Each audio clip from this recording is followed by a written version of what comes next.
Jag kommer nu vädja till svenska folket idag att ha tålamod med det som nu följer. Att öppna sina hjärtan för de mycket utsatta människor som vi nu ser runt om i världen. Och jag kan redan säga att det kommer att bli omfattande kostnader kopplat till de människor som nu redan kommer och kommer att komma de kommande åren. Så att 40 miljoner invånare i Sverige, det kan du tänka dig. Så länge människor kan komma hit, försörja sig själv, arbeta och driva företag, så ser jag inga problem med detta. Men vad händer med det svenska, den svenska kulturen, det svenska språket? I was coming back to Sweden having spent most of my life abroad. I found a Sweden transformed. 2 million immigrants have been added to a small country of 8 million. Every year in the 2010s, Sweden received 100,000 people a year, 130,000 in 2019. Swedes will be a minority in their own country by 2050 at the latest. Already in the big cities, there are hardly a plurality of the young. Sweden is one of the most successful countries in the world. It's designated as the most gender-equal society. The current government boasts about being the world's first feminist government. Outsiders like myself are perplexed that a modern feminist country would want to bring in huge numbers of migrants, the majority of them male, from some of the worst places in the world for women. Countries such as Afghanistan, are they not concerned that it may endanger women? Are they not afraid it will reverse the accomplishments that feminists in the past fought for? Are they not afraid it will turn back the clock to a time of segregation by sex and social control? It's not just the feminists and government who appear to be careless of the dangers. Women in general are more favourable to immigration than men. Why so when they have the most to lose? And why this love affair between radical feminism and Islam, one of the most conservative ideologies out there? Airplane, and there's a person getting deported to Afghanistan. Please don't take my phone, don't touch my phone. The young woman who hijacked a plane declared that she was not leaving in order to stop the deportation of an Afghan man, who it turned out was a violent criminal, who was also quite happy to leave Sweden. What makes a young woman go to such extremes for this man? Young women, especially educated young women, vote for immigration-friendly political parties in Sweden and other Western countries. It's a paradox because the cultures being imported are not known for their support of human rights. Have female voters, female leaders and feminists created the preconditions for the return of male domination?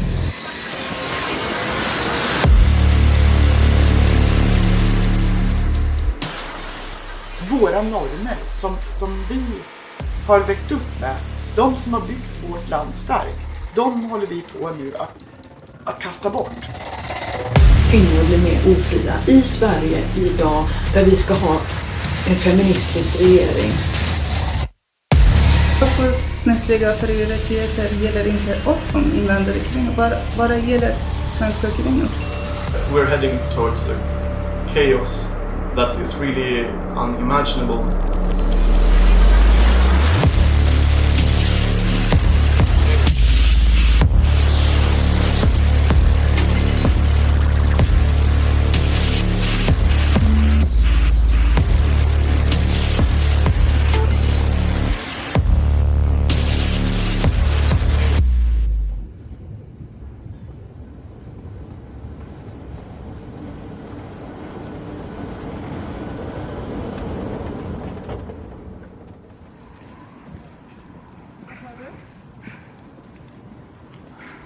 Ja, men det låter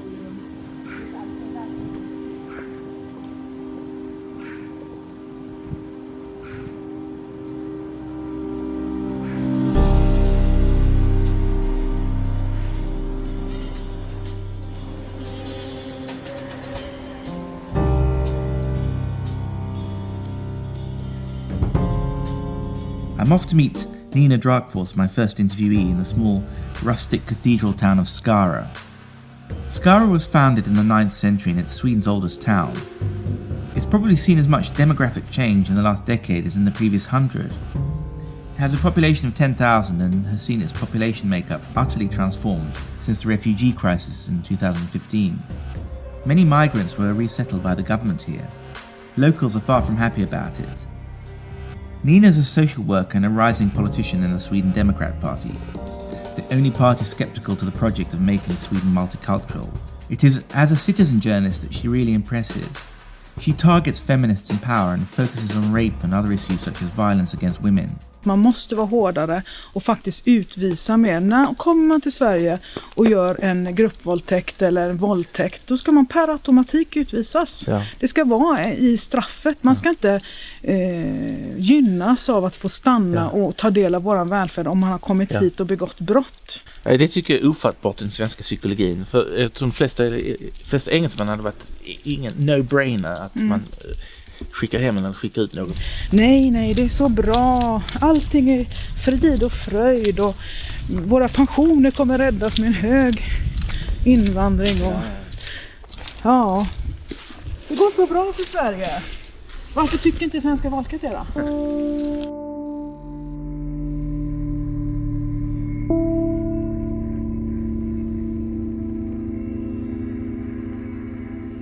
Förlåt, Anna. Hej Anna, mitt namn var Nina. Jag läste din ledare som du har skrivit. Det handlar ju om de här sexuella övergreppen som har hänt i Tyskland och i Sverige och det. Nu i dagarna så har man ju fått upp att det handlar ju om att det var en arabisk våldtäktslek. Har du hört talas om det? Tararush. Ja, det finns ju också svenska män som våldtar Sverige. Ja. Men jämför du den här arabiska våldtäktsleken med svenska män?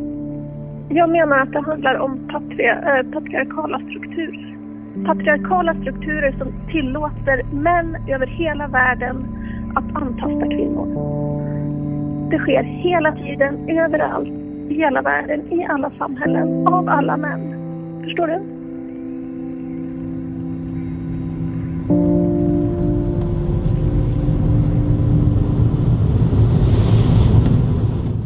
Just terrorrush, då vet vi att det är utländska män som gör det här. Men säger man det, då var man en rasist i hennes ögon. Som jag ser det så vill de ju utmåla alla män för att distrahera bort sig från vad problemet består av.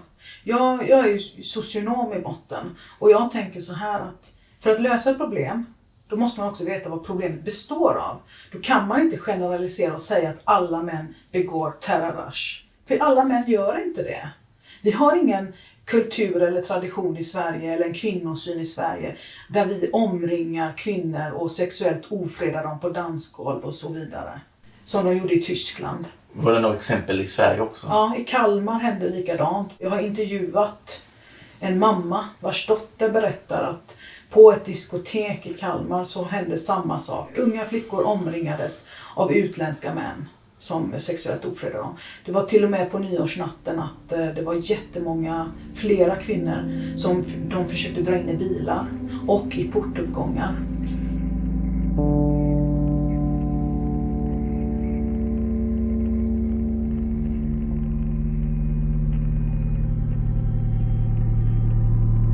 Tar staten ansvar? Nej, det tycker jag absolut inte att de gör. De ska värna om vårt bästa först. Men som det ser ut idag så försöker de flytta bort fokus från hur deras politik har drabbat det svenska folket. Genom att inte tillstå att våldet har ökat, fler mord, gängkriminalitet och man kan se att stora delar hör till invandringen. The government pretends that all is well, but their own statistics tell a different story. When I left Sweden in 1985, there were 16 reported rapes per 100,000. Today, the rate is 63 per 100,000. Much of the increase has occurred in the last 15 years, coinciding with a huge rise in non-European immigration. The government has refused to give the National Council for Crime Prevention the mandate to collect data on crime and ethnicity. The media and the universities have also been uninterested in such data, so I had to do my own digging. I discovered that another citizen journalist, not Nina, had taken on the enormous task by himself. His name is Patrik Jonasson and he wrote to every court in Sweden. Place of birth is always listed in court cases. They had to reply under Swedish Freedom of Information regulations, and what he found was staggering. 23% of third-degree rapes almost were carried out by people born in Afghanistan, while only 9% carried out by ethnic Swedish males. If Jonasson's correct, the overrepresentation by Afghans, therefore, is enormous, something like 400 to 1. And if you see here, the countries that round up the top 10 list include Iraq, Somalia, Eritrea, Morocco. Men of non-European origin commit 84% of third-degree rapes. Swedes are in fourth place in absolute numbers, convicted after Afghans, Iraqis and Somalis. Nearly 2 out of 3 third-degree rapes are carried out by asylum seekers or men who've been given leave to remain.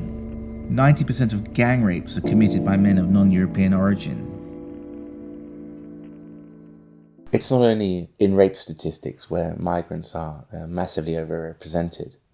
3/4 of murders in Sweden are carried out by people with migrant origins, which is a massive overrepresentation. Why does the Swedish government and the Swedish Crime Statistics Board not compile these statistics themselves and let them be known to the public? Swedish men have not become more prone to rape, rather the opposite. The increase is almost entirely caused by immigration. Nina was right and the feminist was wrong. The police are well aware of where the violence is coming from, but they're attacked if they tell the truth, as this veteran policeman found out. Även etniska svenskar som ägnar sig åt gruppvåldtäkt, men inte i den numerären som vi ser hos utländskfödda gärningsmän. Det är ett kulturellt fenomen. Det här med människosynen och hur man gör, det råder det ingen som helst tvekan om. Det hör ju vi i förhören också. Det är ju horor behandlas som horor och de är horor och hit och dit, va. He was sued by his own employer and they tried to sack him. And he was attacked by Anne Ramberg, a feminist pro-immigration activist and head of the Swedish Lawyers Association. Alla statstjänstemän och i allra högsta grad poliser måste ju ha ett bättre omdöme. De måste framförallt hålla sig till vår regeringsform och till den värdegrund som regeringsformen ger uttryck för. Och de här uttalandena är ju inte i överensstämmelse med det. De är ju närmast rasistiska. Her accusation of racism is a distraction from the results of failed policies. Non-European men are not overrepresented in crimes against women because of their skin colour. Race has got nothing to do with it. It's about ideas and culture, just as the policeman said. Just to be clear, we've got to put a few things into perspective, but most women will never be raped, and most migrants are not rapists. Many are working extremely hard to succeed in their adopted country. The Swedish murder rate, further, is about average for Europe, and it's not getting all that much worse quickly. But migrants are extremely overrepresented in violent crime and violent rape statistics compared to ethnic Swedes. There is a violent and crime-prone migrant minority. Even if it's true that rising rape levels in Sweden are partly due to changing definitions of what constitutes rape and increasing tendency to report rapes, it's also true that if suddenly all ethnic minorities were to go away, third-degree rape levels would go down by maybe 90%. Sweden would be safer and presumably feel safer for women. So one answer why women are so in favour of immigration is that they are not informed about the risks. If they knew that 9 out of 10 assault rapes are due to immigration, would they still be in favour? Probably many would. Swedes at all levels of society are instructed to enforce the multicultural social experiment, whatever the costs. In fact, they're schooled into it. I talked to Anneli Sjöberg, a former teacher of French, who explained to me the level of indoctrination. I was joined by veteran print journalist Anna, who wanted to help me with my film, anonymously. Det fanns en tjej som frågade, får man tycka att Sverige inte ska ta emot riktigt så här många invandrare? Får man ha den åsikten i skolan? Hon ställde frågan. Det var ju liksom som en strategi, en gemensam strategi, och det finns på Skolverket, det finns liksom i det finns i läroböcker. Man ska säga ja till hur mycket som helst. Så att det var ju en propaganda som mer eller mindre gick ut på att det fanns inget tak på hur många vi kunde ta emot. Det var liksom öppna gränser och svenska ungdomar skulle bara finna sig i att vi har en moralisk skyldighet att ta emot. Och ungdomar är ju välvilliga, goda, snälla och lättpåverkade. Så de är tacksamma offer för den här. Blev de liksom aktivister för det här? Intoleranta aktivister för den här frågeställningen? Ja, många blir ju det. Som kulturrevolutionen i Kina typ. Ja, precis. Och de som då kanske var lite mer kritiskt tänkande eller som ifrågasätter det här, de lärde sig också att det här får vi hålla tyst om. Vi kan prata om det utanför skolan, vi kanske kan prata om det hemma, men visa aldrig åsikt i klassrummet.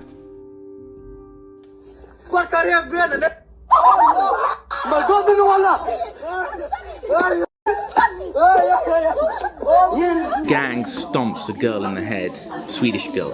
Kill her, wallah. Kill her in the name of Allah. Fuck the ribs. Stamp out her ribs. This is a A gang doing this to a teenage girl, Swedish girl.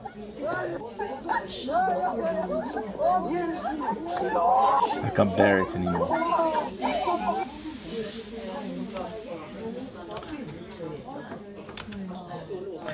What's gonna happen? I don't know. The Swedes are so passive and they make so many excuses. I wouldn't say that the young women of Skara look afraid, but I don't inhabit their world. That said, there is from my middle-aged perspective a certain edginess in the town that was not there before. It used to be a town of Zimmer frames and elderly people feeding ducks in the park. Now you often see cars driven violently down the cobbled streets by young non-European males. The town has never needed police patrols before, but I've started seeing some recently. It's a bit sad. I lived nearly all my life in London, but tiny Skara, a small town in the middle of Sweden, feels just as international, and that feels wrong. Nina and Annalie expressed a nostalgia for the past. I knew exactly what they're on about. I was born in London, but spent part of the 1970s and 80s in Sweden when my Swedish mother moved back. Sweden was safe, stable, and maybe a bit unexciting. There was a tendency to romanticize everything foreign. I did so myself and moved back to London in 1985. In retrospect, I realized what a great place Sweden was and how free our childhoods were. There was no anxious tracking on mobiles, and mobiles didn't exist. Life was innocent, there was no crime, and young women did more or less what they wanted to. They could return at dawn on a midsummer's morning after dancing barefoot in the dewy grass in a local park. Will this sort of freedom be possible in the new Sweden, which will eventually have a Muslim character? It's just a matter of time.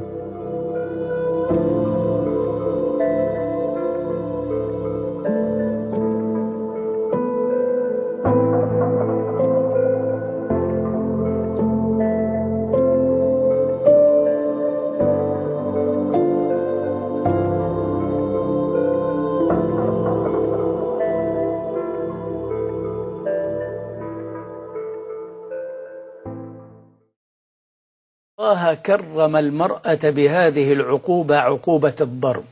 كيف؟ كرمها بالضرب؟ اي والله. مش معقول. كيف؟ قال نبينا صلى الله عليه وعلى آله وسلم: ولا تضرب الوجه.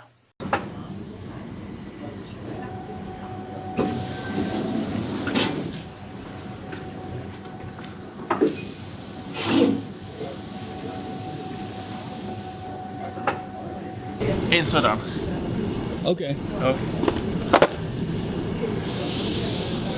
In the main square outside, you see 6-year-old girls with hijabs occupying the public space. I don't know, it's like a copyright symbol, a Nike swoosh. This hijab says Islam is here. In the last year or so, you see a big difference. They've stopped pixelating pictures of migrants. 1, 2, 3, 4, 5, 6, 7, 8, 9 out of 11. Skara has undergone big changes. You see women and girls in hijabs everywhere, all the time. In the historic town centre, there's a slight third world vibe, with hair extension shops and African produce and barbershops called Lebanon. And this is a middle-class historic church town, so a clear sign Sweden and the rest of Sweden is changing utterly and forever. Because it's like this everywhere, from the biggest cities to the smallest town. Not to mention the suburbs of Stockholm, where migration is most concentrated and where white faces are exceedingly rare. It's really a kind of population replacement, and it's a consequence of Swedish women, especially young women influenced by feminism, voting for parties that support open borders. Unemployment is high and there's little contact between the migrants and the locals.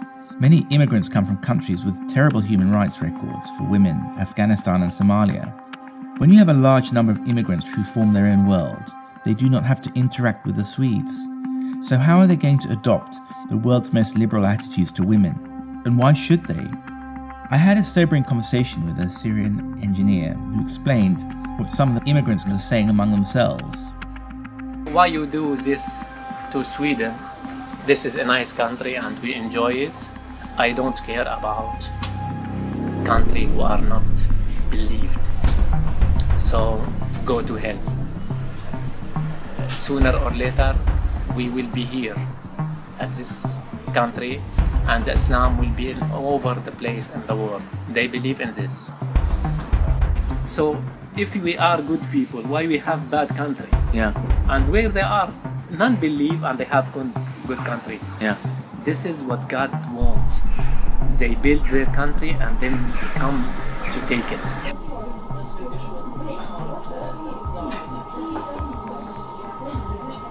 While the Syrian engineer was at the loo, I glanced at the local newspaper. The main story is about a middle-aged man who raped a 12-year-old girl and made her pregnant. The Swedish media often don't carry ethnic details, but one can guess that this is the case of a Muslim child bride. On the inside page, there's a sympathetic story about migrant men called unaccompanied minors who fear being deported before they can start high school. These men claim to be 17, but do they look 17 to you?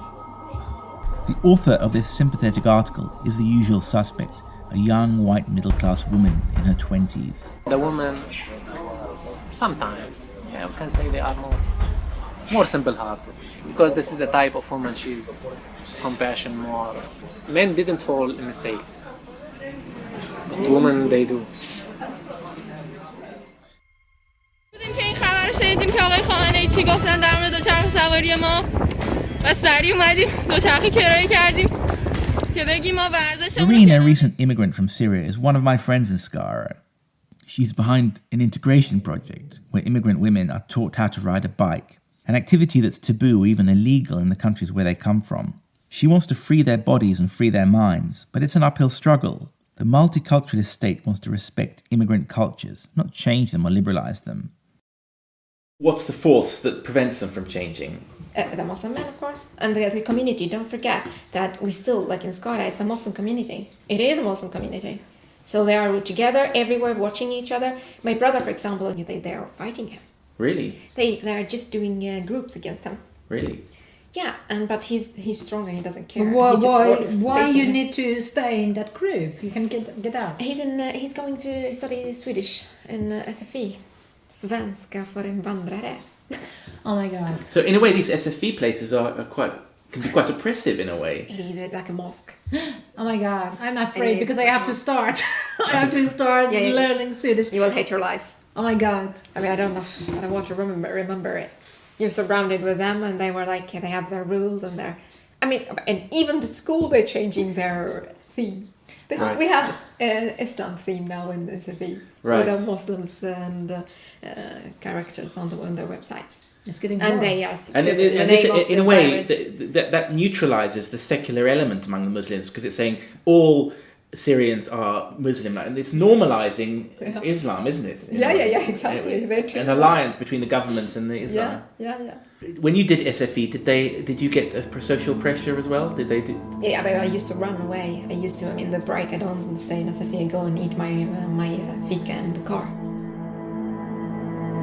Irene's biking school is an example of why immigrants should come to Sweden to be more free and cast off old oppressive identities. SFI is one of the first contacts immigrants have with Swedish society, but if it presents an Islamic theme, where are they supposed to get the modern Swedish identity from? The question is, will newcomers become more modern and liberal, or will Sweden become more religious and traditional? Jag anser att min skola islamiserades. I den mån att skolan anpassade sig till att islam flyttade fram sina positioner. Till exempel, nu kom det en elev som ville ha ledigt på fredag för att gå till moskén och be. Skulle en svensk elev ha bett att åka till Ullared så hade det inte varit på tal om saken. Eller om man var pingstvän, då hade man sagt nej. Men här diskuterade man alltså allvarligt att vi kanske måste göra det. Ville de inte bada tillsammans så skjutsade man dem med buss till en annan kommun. Så att de fick bada, killar och tjejer för sig. Nej, jag tänker inte arbeta tillsammans med flickor. Vi tänker inte sitta bredvid. De vill ha den här könsseparatismen i klassrummet. Och det finns svenska kollegor som viker sig för det och tycker att men de har ju sin kultur och sin religion. Lärare liksom understödjer det här kvinnoförtrycket med vår så kallade snällhet eller undfallenhet. Är det då den muslimska religionen som är liksom mer dominant eller ger större rättigheter till män? Ja, deras religiösa tro är starkare än vårt sekulära samhälle för vi viker oss för deras religion. Bra på.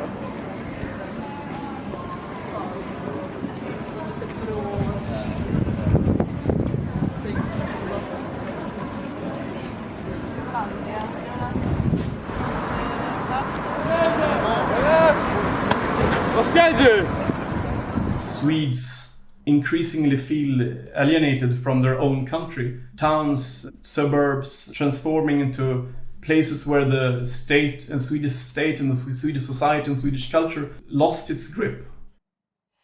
So tell us your story, why you're in the news at the moment. Well, my name is Pierre Durrani. I'm 45 years of age, and my background is that my father is from Pakistan and my mother is Swedish. I was a member of the Muslim Brotherhood for 2 years, from 94 to 96, but became increasingly critical towards their kind of Islamic interpretation and left that environment. Together with two colleagues, Magnus Norell and Aje Karbom, I wrote a small report trying to find out how the Muslim Brotherhood is structured, and their aims and motives. We said that it is actually a problem with Islamist groups taking taxpayer money and funding their activities, which influences first and foremost the so-called Muslim communities, maybe more important, the Swedish society in its whole. And we said that they are in the process of establishing something similar to a parallel structure, a parallel society, with their own schools and establishments. And they're very socially conservative, reactionary in a sense, a movement that have a quite harsh view on the sexes, the different genders, especially in such a hyper-modern society as Sweden, a backlash of sorts, if you acknowledge their voice as a valid one. Do they relate to the secular Swedish parties in some way? They have been quite active in establishing friendly relationships with the Social Democrats, the Greens in Sweden, and in some sense some other parties, for example the moderates and the left party. And the very fact that Swedish taxpayers pay for different organizations constituted by Islamists who undermine their very societies is a really crazy paradox. What Durrani revealed is shocking. Members of the Swedish government and politicians of governing parties are engaged with members of an Islamic organization that's labeled a terrorist organization in some Arabic countries like Egypt. Swedish tax money is spent on this. How does this benefit women? I'm on my way to a place I cannot mention for reasons that will become apparent. A woman who has a shelter, a block of flats for battered and beaten immigrant women. We can't reveal its location, but I can tell you that it's surrounded by a 3-meter-high metal fence and protected by the latest surveillance technology to keep out angry ex-husbands.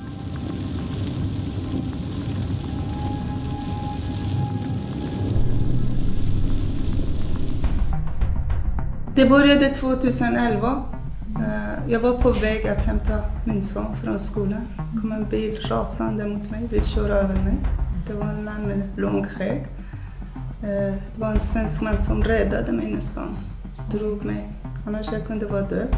Efter den har börjat med lagpar, med brev, med sms, med telefonsamtal. Flera gånger de har knivhuggat bilen. Jag skriver lös bildäcken här. En gång jag håller på att köra ihjäl mig i E4 tror jag. Brev jag har fått, hotbrev med blodiga knivar. Kasta sten till vår fönster. Jag lever inte som andra. Det är ett land som är känt för mänskliga fri- och rättigheter. Som är känt för demokrati. Jag har inte den friheten som andra kvinnor har. Jag var en av dem som socialen såg inte så mycket vad hände hemma. Jag hade blåmärken men jag gömde den. Att ingen ska se. Det var skamligt. Var detta när du först kom hit eller? Ja. Så din man slog dig? Ja.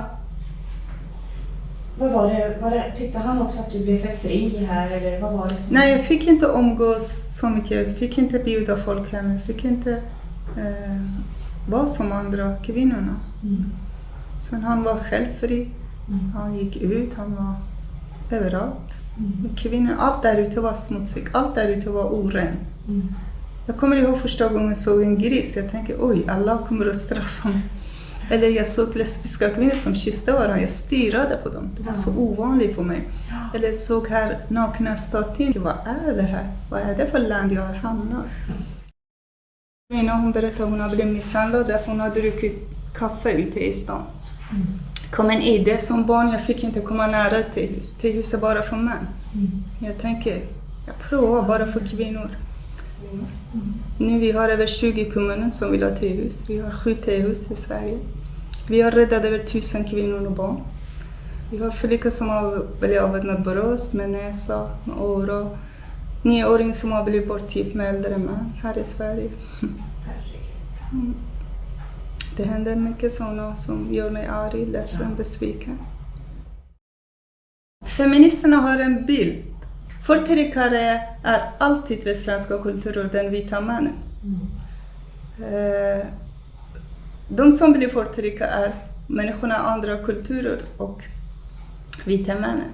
Men den här bilden stämmer inte. Därför vi ser andra verkligheten. Den som man ser som offer på dem, de är själva förtryckare.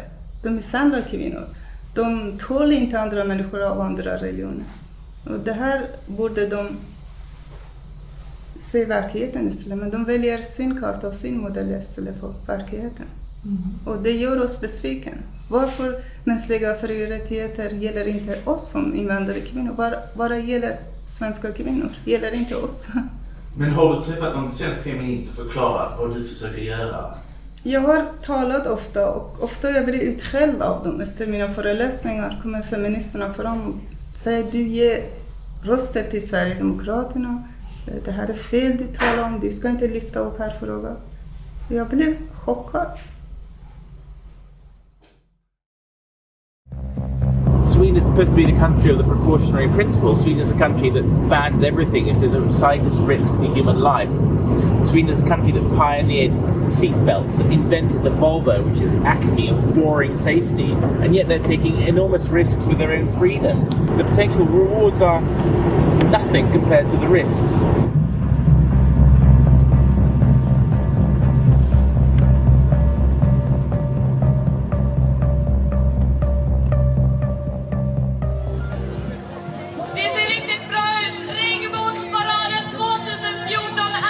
Att vara feminist, det var också att vara så kallad antirasist. Och var man antirasist så betyder det att vi mer eller mindre skulle ha öppna gränser. Varför faller de offer så att säga för islams patriarkat? Varför är de enablers som man säger på engelska? Alltså de väljer ju att inte peka ut islam eller deras anhängare som att de på något vis skulle ha någon annorlunda kvinnosyn eller kultur. Utan de väljer att klumpa ihop det till patriarkatet.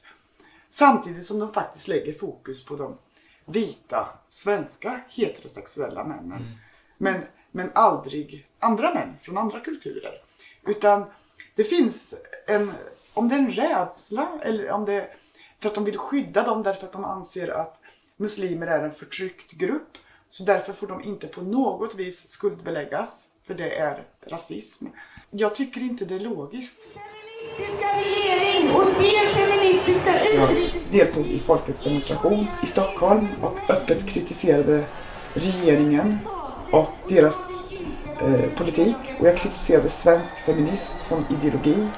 Jag ser gärna en ny kvinnorörelse som växer fram i Sverige. En som är något helt annat än det som svensk feminism förknippas med idag. En rörelse som ägnar sig åt riktiga kvinnofrågor utan att se tillvaron som en könskamp. Där det handlar om att vinna eller som en tävling i lidande. Och då tog det inte många dagar förrän jag blev inkallad direkt och jag blev omedelbart arbetsbefriad. Jag fick gå hem och sen så blev jag mer eller mindre ställd inför ultimatum att säga upp dig eller säga upp dig.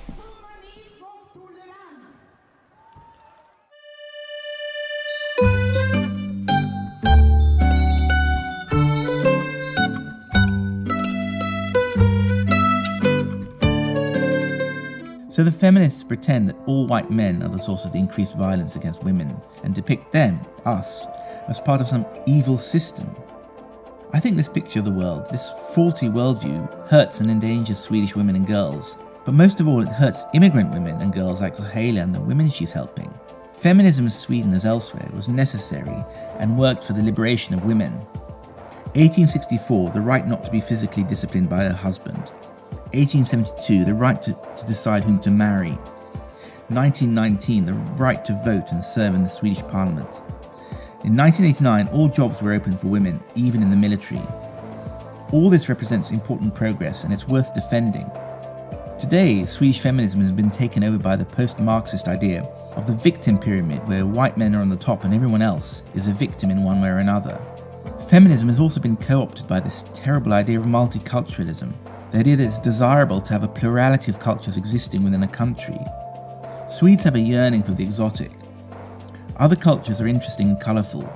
Foreign countries are romanticised and idealised, and they cannot be criticised. So I turned to an acquaintance, Johan Adamsson, who specialises in the corrosive effects of multiculturalism on the liberal left.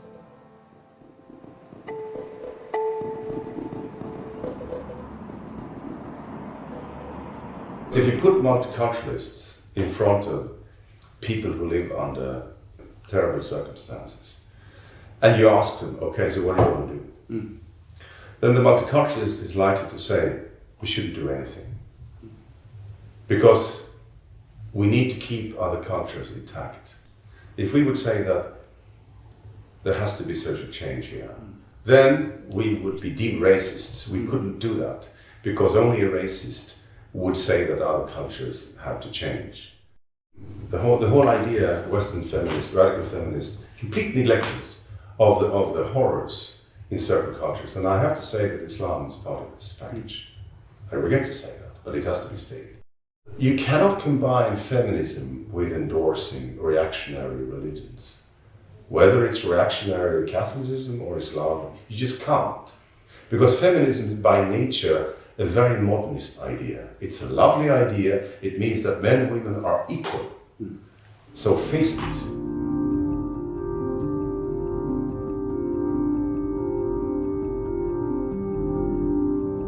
Islam and the ways of more traditional cultures are advancing. Women and many Swedes dare say nothing against it. They do nothing to stop it, for sure. They're afraid of being called racists. Even the race has got nothing to do with it, and it's all about ideas and culture. People I've talked to know these cultures well. They're not racists, and they're not ignorant. The cultures they left behind are coming to pursue them. They worry that Sweden is being transformed into a less modern society and may even eventually end up like Khomeini's Iran. Multiculturalism has been added to feminism, and it makes women unable to stand up for their immigrant sisters. So they gallop around the statue of the 17th century warrior king Gustav Adolf, but the feminists have nothing to say about child brides and female circumcision, which happen in today's Sweden. They profess to hate their own Swedish culture, even if it's the most egalitarian in the world, while being completely blind to the flaws of the cultures they're importing en masse. But what will they do when they're no longer in the majority?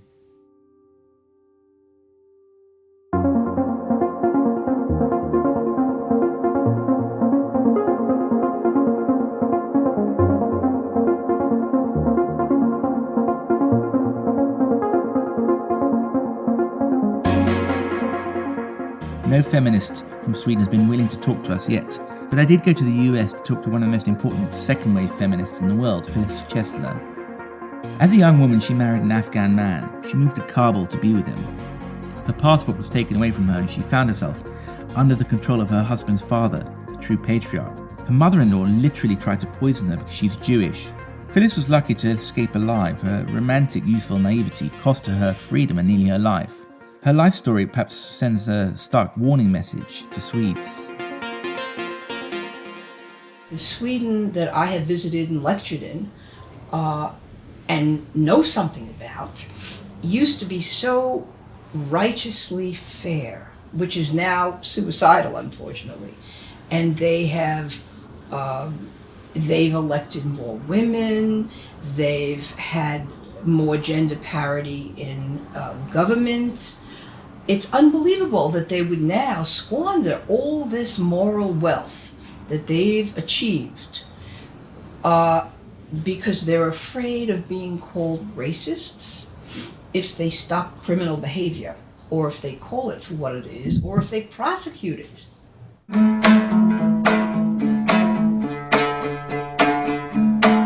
When I came back from Kabul, and this was very early, it was the end of 1961, there was no Taliban. The Soviets had not yet tried to take over the country or invaded it. Hope was rising. Indeed, women would start being naked-faced and wearing more modern Western clothing without gloves and hijab and long, heavy coats, which was the custom among upper-class women when I was there. Even then, when I tried to tell my bohemian and intellectual college mates, I tried to say something about human slavery, about the mistreatment and brutalization of female servants by their female employers, about polygamy, about purdah, the sequestration of women. So I couldn't go out without a male escort. And they didn't understand. They said, oh, but didn't you meet the king? Didn't you have servants? Are you now a princess? And I could not get through, because there was a fantasy world about the East. Westerners, I mean, many Westerners have indeed romanticized the East, and there is a beauty to it and a danger to it too. Feminists, who in my time, second wave feminism, raised the alarm and challenged the consciousness of the entire world about violence against women, about women's rights, about women's dignity and right to freedom and autonomy. And we did so many things that are still at work in the world. These are the feminists who you would think would be right out there condemning honor killing, condemning stoning to death, condemning the automatic rape of female prisoners in Evin prison in Tehran. And you would expect feminists to say, wait, stop, no. What we see instead is feminism, like the rest of the Western progressive movements, has been hijacked by racism, which trumps sexism. Sexism is completely inferior to racism, and men who've been colonized, especially Muslim men, Arab Muslim men, Palestinian, whatever that may be, Muslim men, are the most sacred of victims, the Uba victims, and that is the most important. And even though they are victims who we should be standing by, are women of color also. So feminists, the best feminists, have totally lost their way. Today's multicultural feminists have betrayed real feminism, the one that Phyllis fought for. Real feminism is about promoting freedom and equality for women, not about romanticizing, protecting and promoting illiberal cultures or hating white men. The Swedes have been sold the same idea that Sweden must become multicultural. What explains why women are less skeptical than men? Something the Syrian engineer said struck a chord. Women are more compassionate, caring and mothering, on average. Women read fiction, men read non-fiction. When immigrants are presented as vulnerable, women want to help them. This natural response silences any doubts about long-term social and cultural consequences, and even thoughts about how best to help.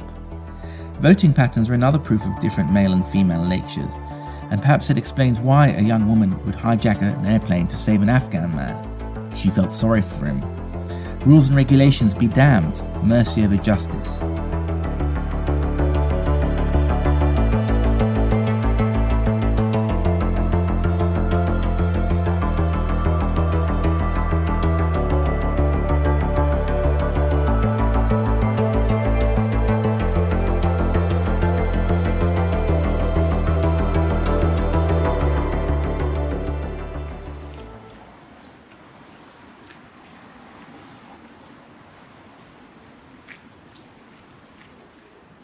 Women are more compassionate. It's a simple explanation and it seems true, but it goes up against one of the most fiercely promoted and held dogmas of right-thinking Swedes, that sex and gender are social constructions and that there's no such thing as a female nature. The idea that gender is a construction is the other pillar of modern radical feminism, the first being the idea of the white patriarchy. I went to Lund University to talk to the experts who've really experienced this in action.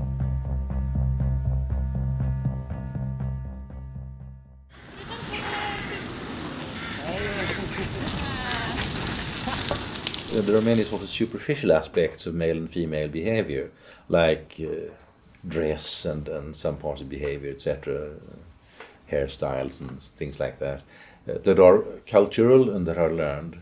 But there are also a lot of personality traits that probably are not learned.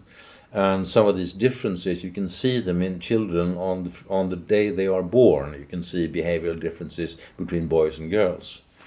And many of these differences are also, they fit very well into an evolutionary account, a Darwinian account of male and female behavior, which I sort of think supports the idea that there are fundamental differences between men and women. And of course, this is something that most people realize, understand.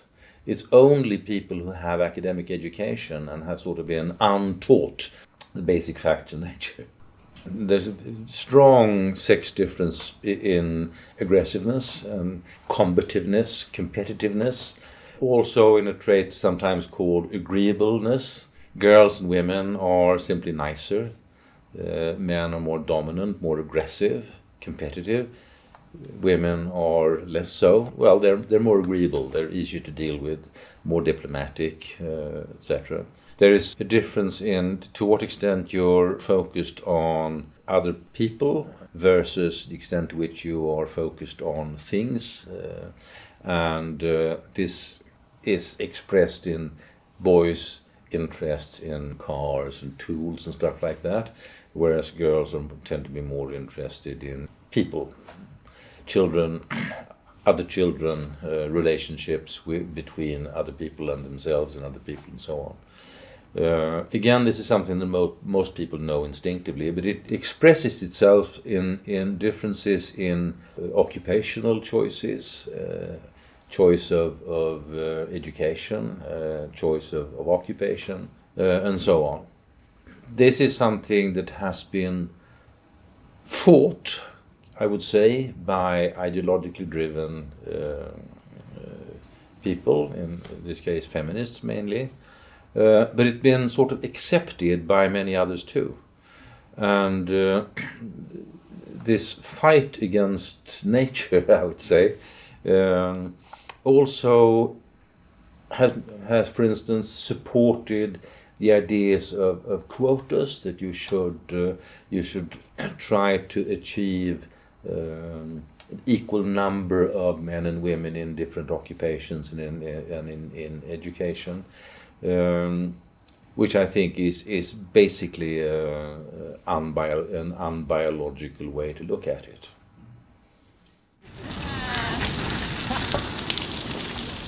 As old as 35, I was absolutely convinced that men and women are psychologically identical. I thought it was only the bodies that differed. Mm.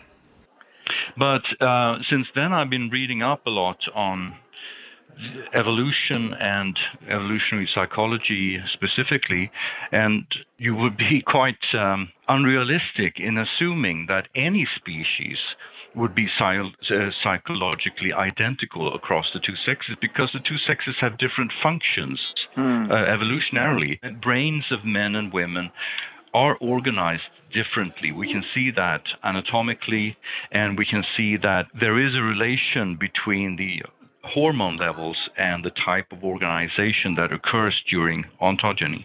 When you get teenagers coming to, from having been through the 12-year-old school system and reading their daily newspapers, do you find that you've got a lot of work to do with many of them to try and to show them what science tells you?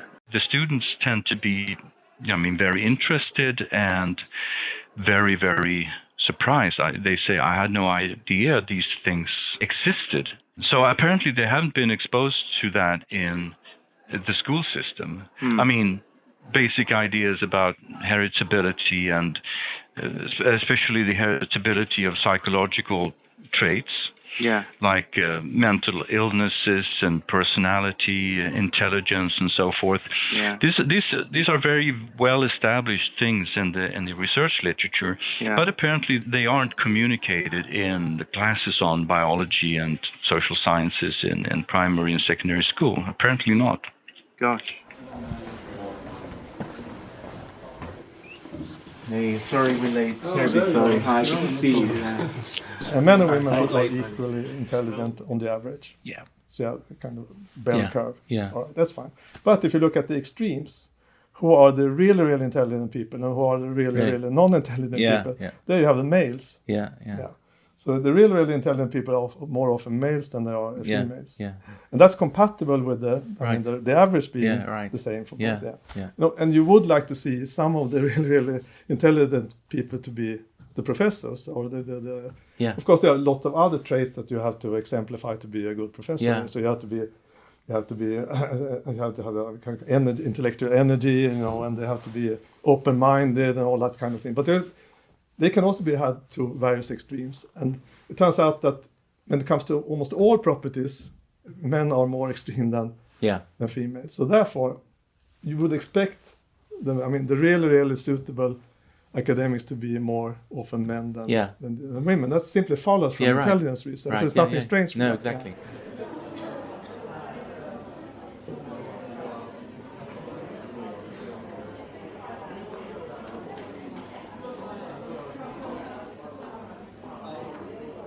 You said you're an equal opportunities feminist. Yes, I want to make perfectly clear that I'm of course not against the equal opportunity. That's for me the good kind of feminism. That you want to have people who are merited to get the right position, regardless of their sex or gender, and so that's extremely important. But so what I'm talking about when I'm criticizing feminism is the radical form, which says that there are essentially no differences between men and women.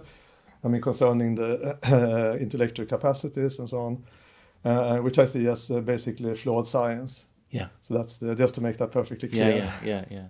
You've always got to go with the science, haven't you? You can make moral judgments, but you can't ignore the science and pretend that it doesn't exist. No, especially when you have sciences which deal with what everyone would say is the same topic, namely, sex in the natural world. Yeah. And so how can you disregard evidence from that science if you're doing that kind of thing on the human level? It would be one thing if they cared about it, they looked at it and they denounced the evidence. I would have some respect for that. But if you don't care about the evidence that comes from other areas, then that's to me pseudoscience. Had it been just an academic issue, that kind of feminism would have disappeared sooner or later because it was a kind of degenerate research program because it's not really based on fact. But if you have that kind of structure and you have government support for those ideas, then you have a completely different situation. So these two levels, they support each other somehow. So the government gets support supposedly from academia because they get support from gender studies. And gender studies get support, of course, from funding and from the government. So and then they go into government. Maybe they go into, students choose this because they think, just like in the communist Eastern Europe, they say, I've got to study communism if I want to get into the government, because they don't believe it, but it's just... Exactly like that. Exactly the same. Yeah. It's very difficult to give someone harsh criticism at Swedish universities. So that will be treated as a work environment issue. The academic culture I grew up with is you attack the idea, obviously, to improve the idea, and the bad idea gets discarded. So you stop a person from pursuing the wrong idea if it's a bad idea, and then he picks up a better idea. Yeah. And that's how ideas advance. Exactly, I don't know, an 18th century John Stuart Mill idea, but that's changing now. Yes, I think it's changing. Is it because there's a confusion between the person and the idea? They think you're criticizing the person when you're actually criticizing the idea. Yes, I think that's increasingly the case. This is partly an effect of the increased female activities in academia. So we have more female professors, we have more female lecturers and so on. We have above all, we have much more female managers and university leaders.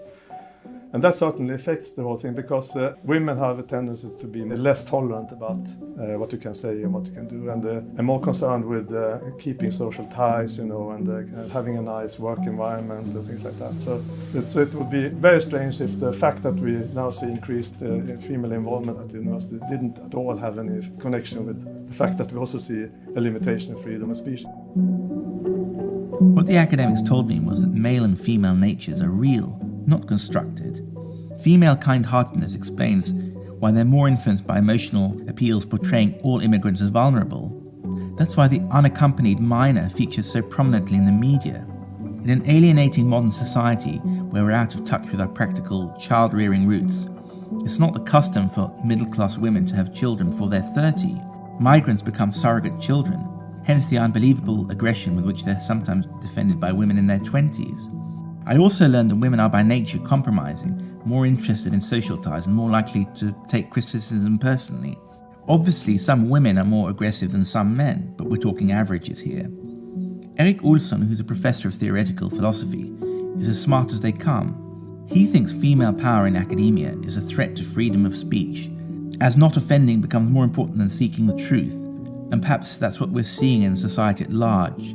Getting along and compromising is more important than seeking the truth. Critiquing ideas such as Islam is confused with criticizing Muslims, when of course they're not the same thing. When faced with intolerant cultures, the female instinct is to appease and befriend rather than confront and challenge. Intolerance is tolerated so that everyone can get along in the short run. But this approach has its limitations.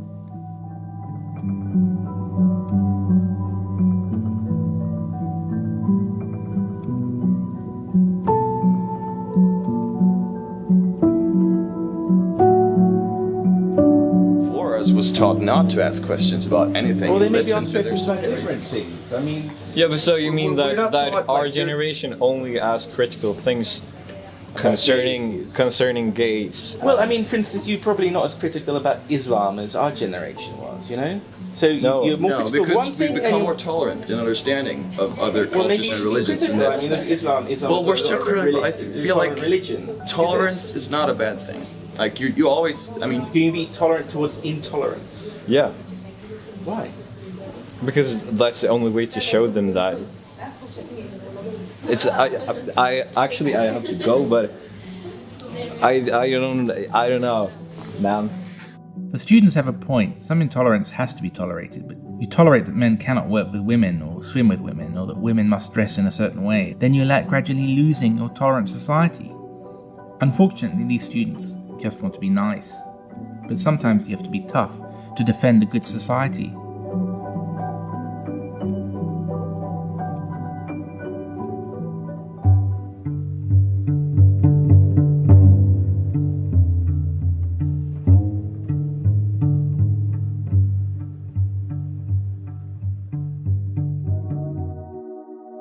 Det finns ingen väg tillbaka. Sverige blir aldrig som det varit. Det är inte bara nya svenskar som ska integreras. Alla behöver integreras, även etablerade svenskar. Integration handlar om ömsesidighet. Något nytt.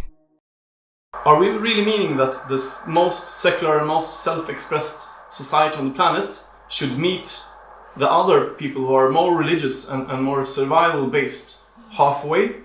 Meaning to say that we should really be cast backwards in a sense to another time and place, making Sweden a more and more religious and more conservative, reactionary, more patriarchal society full of fear-based, with a weaker state and more tribalistic affiliations, just to normalize or to integrate ourselves in a sense.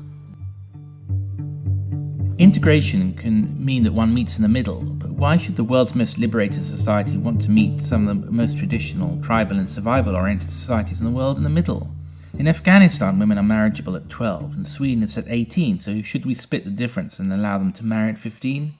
In Afghanistan, gays are put in jail, so should there be just a fine against this middle road Sweden? What's the median between topless and fully clothed on the beach? Is integration something we wish for? No, it isn't. We don't want to go back. We want to make our own society function. Do we want people to assimilate? Yeah, perhaps we want, but is it possible? I don't know. I don't think so.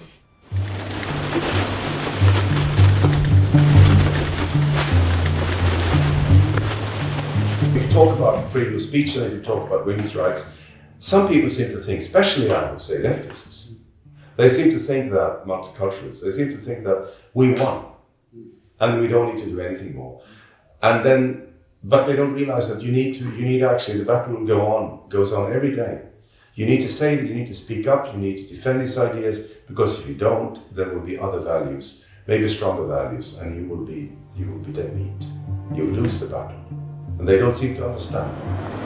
Våra normer som vi har växt upp med, de som har byggt vårt land starkt, de håller vi på nu att kasta bort och införa normer och värderingar som råder i vissa dysfunktionella kulturer och stater. Människor måste bli medvetna om att vårt samhälle håller på att förändras i grunden, och om vi inte gör någonting åt det, det är vi som måste göra det.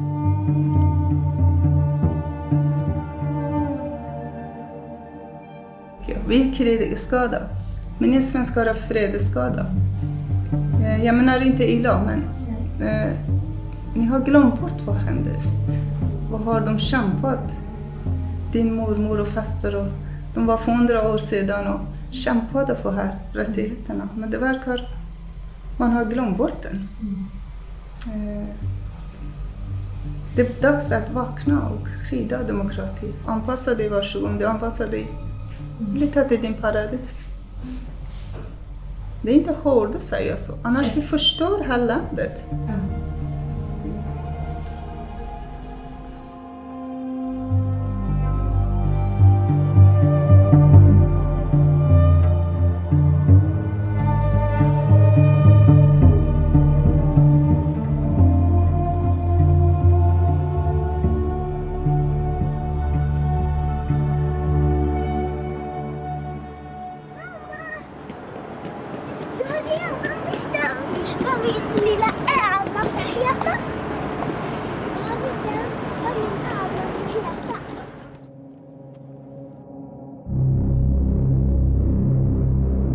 The self-proclaimed world's first feminist government and women in power have created a situation that calls for an uncompromising defence of the modern Sweden.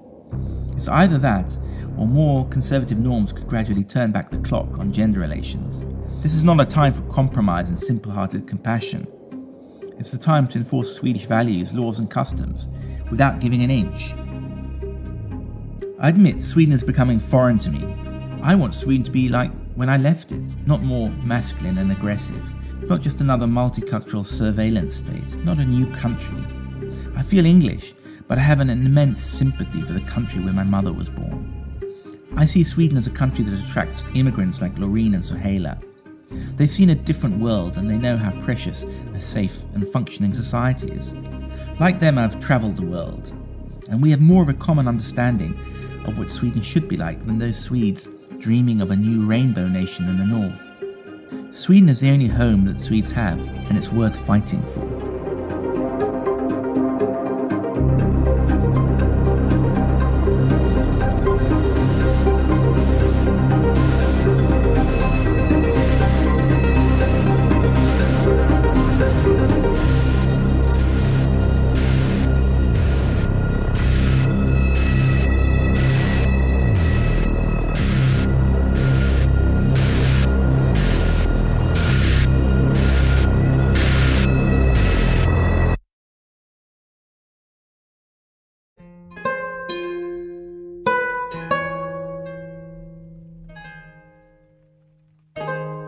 Kanske i din och min generation faktiskt finns en naiv övertro på att vi svenskar är moraliskt överlägsna och vi klarar av att stå emot allt. Och de inser inte att deras barn inte har fått uppleva den här friheten som vi har fått. När man kunde springa topless på stranden, det var inget konstigt. Man kunde vara ihop med killar och jag har inte växt upp och varit rädd någonsin. Idag får man vara rädd både som ung kvinna och som lite äldre. Och det här blir en normalisering därför att den här unga generationen vet ju ingenting annat om. Och föräldragenerationen har ännu inte riktigt förstått att det här är inte lika självklart för deras barn som det var för dem. Och de ser inte utvecklingen.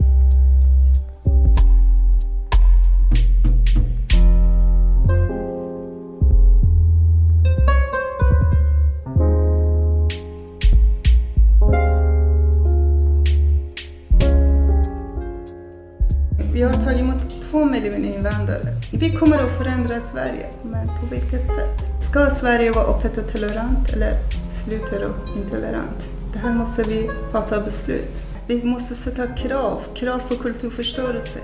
Krav på mänskliga fri- och rättigheter gäller även kvinnor. Kvinnor, när de kommer ur det här godhetssyndromet, då kommer vi att kunna förändra Sverige. Jag tror att det är bara kvinnorna som kan göra detta. De måste vakna upp och börja försvara sina barn och sitt land och sitt liv.